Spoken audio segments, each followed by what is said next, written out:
When we think of New York City today, we imagine towering skyscrapers, the busy streets of Wall Street, the world-renowned Broadway, and the iconic Statue of Liberty.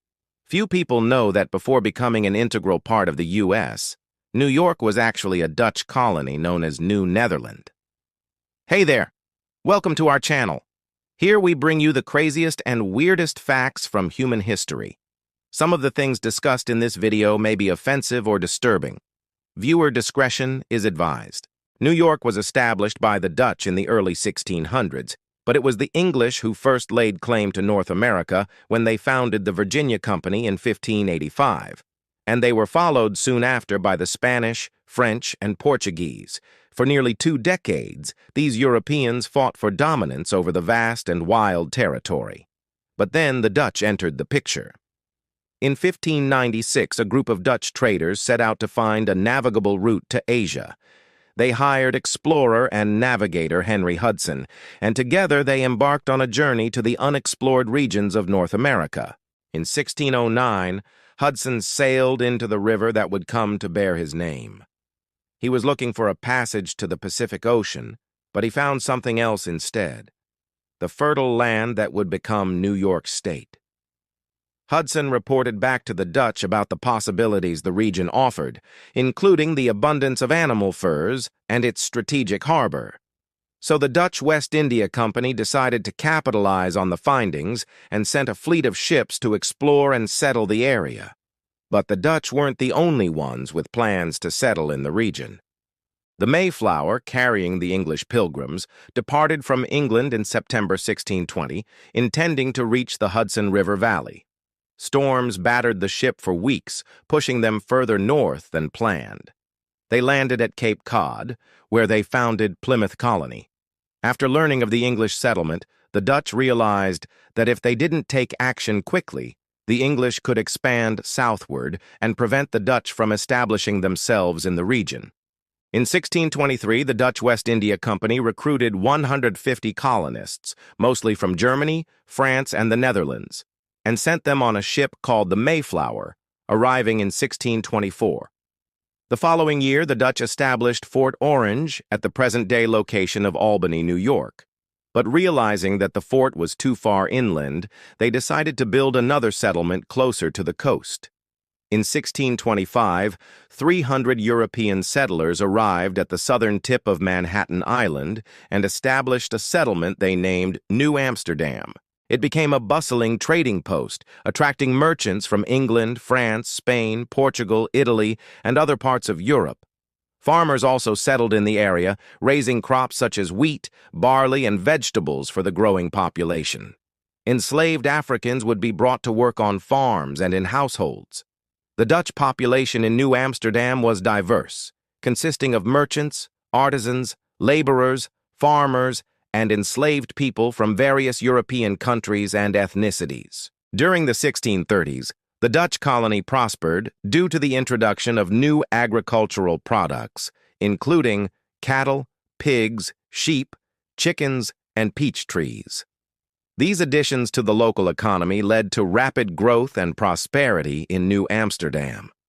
The colony's favorable location near a major waterway and its reputation as a peaceful and tolerant place attracted many settlers seeking religious freedom.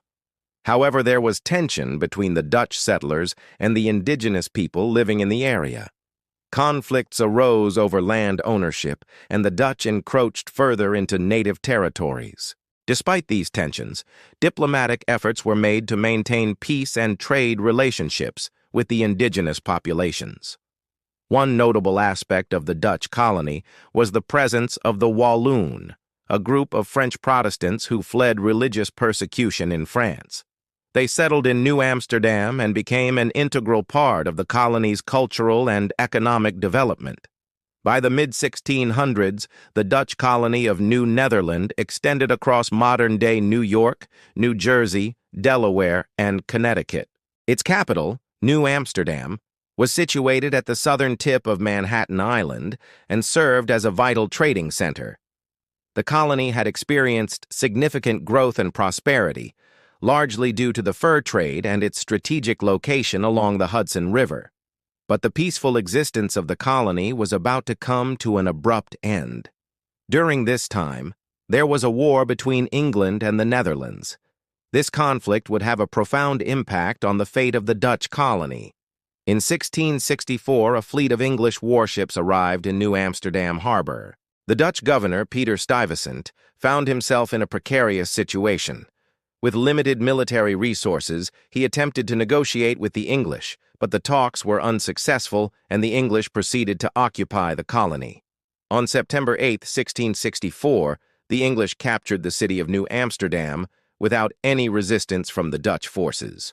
The takeover was swift and decisive, leaving the Dutch settlers caught off guard. The English victory was mainly due to the unpreparedness of the Dutch colony, which lacked sufficient military defenses and manpower. Following the capture of New Amsterdam, the English authorities implemented changes to assert their control over the colony. One of the first actions they took was to establish a new government headed by a royal governor appointed by King Charles II of England. This new regime replaced the Dutch system of self-governance, which had been in place since the colony's founding.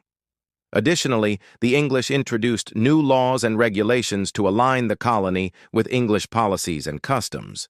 These measures aimed to integrate New Amsterdam more closely with the broader British colonial empire. As part of the agreement to cede New Netherland to the English, the Dutch settlers were granted certain rights and protections for themselves and their property. The English recognized the need to maintain stability in the colony and ensure the loyalty of the Dutch population. To achieve this, they guaranteed religious freedom for the Dutch settlers, allowing them to continue practicing their religion without interference.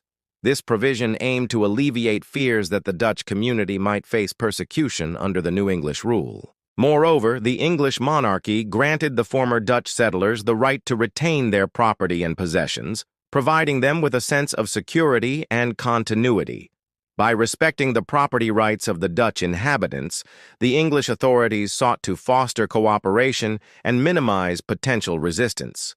Additionally, the English leadership made efforts to include the Dutch settlers in the colonial government, albeit with limited representation. This inclusion, while not equal, offered the Dutch community a platform to voice their interests and concerns. Overall, the English authorities aimed to manage the transition from Dutch to English rule smoothly by incorporating the Dutch settlers into the new colonial order. These measures, while influenced by the realities of power, were intended to ensure stability, prosperity, and the loyalty of the colony. The name of the city was changed from New Amsterdam to New York in honor of the Duke of York, who later became King James II.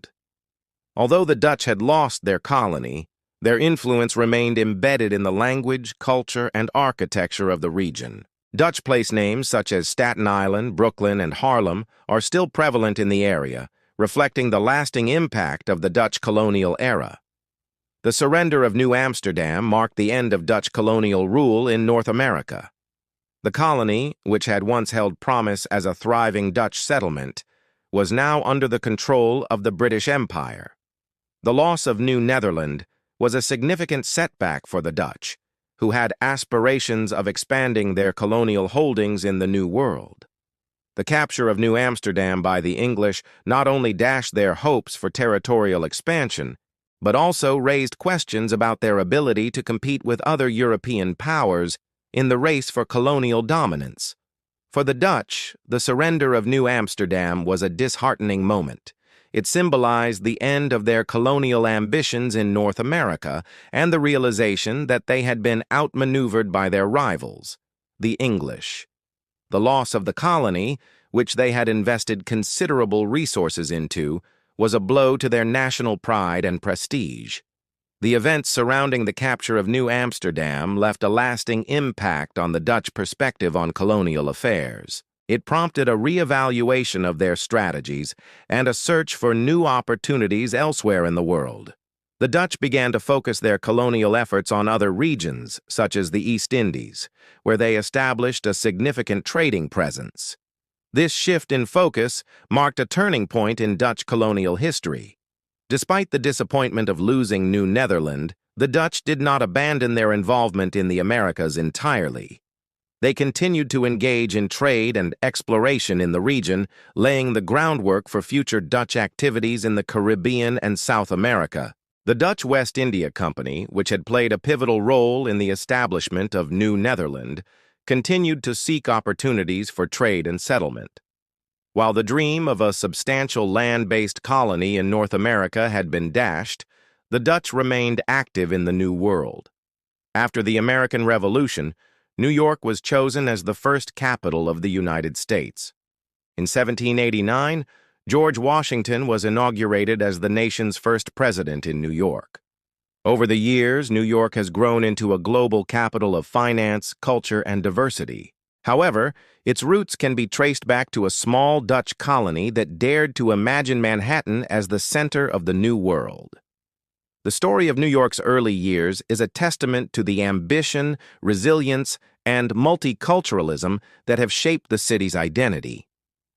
From its humble beginnings as a fur trading post to its emergence as a bustling metropolis, New York has come a long way.